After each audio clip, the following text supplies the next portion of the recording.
Good day po sa ating lahat. Kung meron po kayong mga katanungan about sa World App, so mag-comment lang po kayo din sa baba. Then, sasagutin ko po lahat ng katanungan nyo. Please lang, no bad words and no bashers, okay?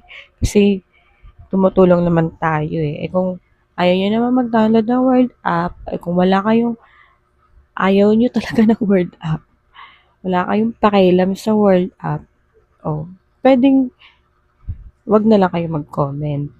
Pero kung gusto nyo may malaman sa World App, is mag-comment kayo. Or kung ano yung mga katanungan nyo, paano mag-cash out, paano pag napunta sa Bolt, paano pag napunta sa dollar, mga ganun. So, yun lang po kasi sasagutin ko po lahat ng tanong nyo, okay? At lahat ng nalalaman ko, i-share ko sa inyo. Kasi tayo-tayo lang naman din magtutulungan. Okay? Yun lang po. Maraming salamat.